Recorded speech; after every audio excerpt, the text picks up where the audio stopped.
The Bloody Mary legend is an old legend that you probably heard way back in primary school and that your younger siblings and family members have probably heard too. Based on many urban legends and folklore that many believe was based upon the true story of the witch Mary Worth. The Bloody Mary story may seem somewhat innocent until you learn quite how gruesome and violent the tale is. It has it all. Witches, kidnappings, burning a witch at the stake, and magic.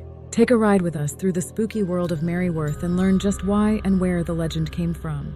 And why you still might not want to say Bloody Mary 3 times in a mirror. The legend.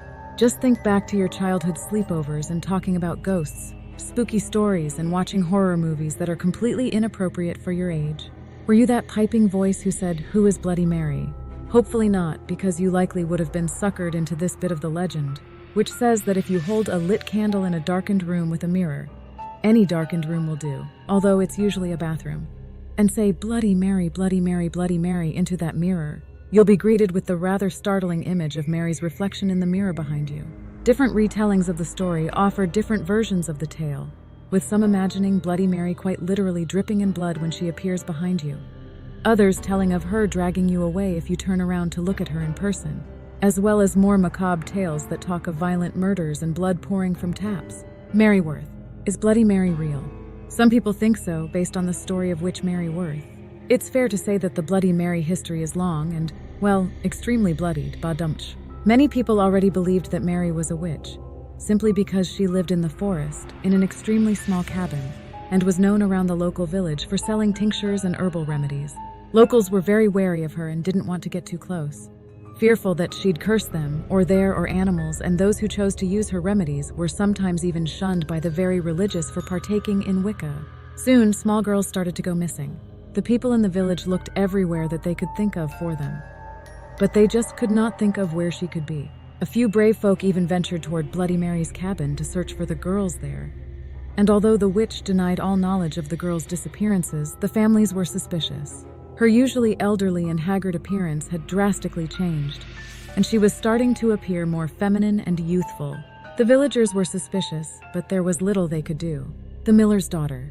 The Bloody Mary story continues with the miller's daughter. One night, the poor girl was captivated by a mysterious noise that only she could hear, whilst her mum was sitting up in bed treating a very bad toothache using, as luck would have it, with a herbal tincture that she'd bought from Mary.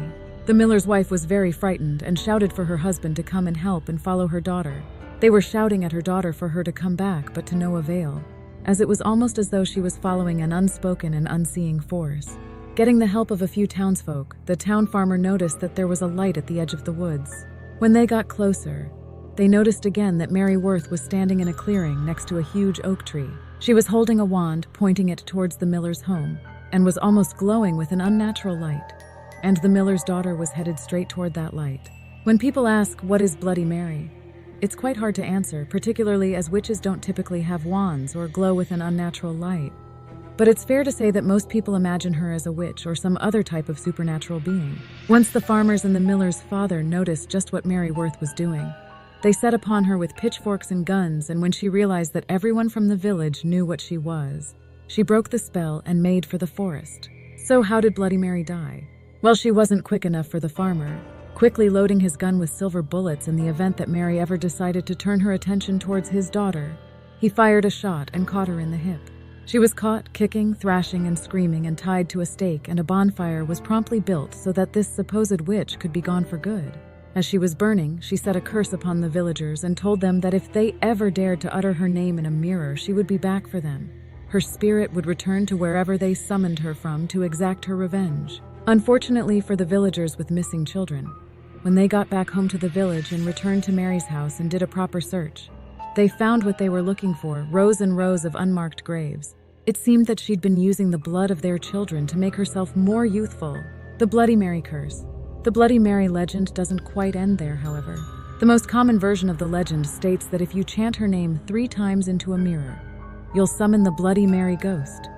And unfortunately for you, she'll take your soul for her own, ripping yours to shreds in the process. She'll leave your soul to burn, just like she was left to burn by the villagers, and to top it all off, you'll be subjected to an eternity trapped in the mirror. Now, are you still asking, is Bloody Mary real? I don't know about you, but I don't want to be the one to test out this particular legend.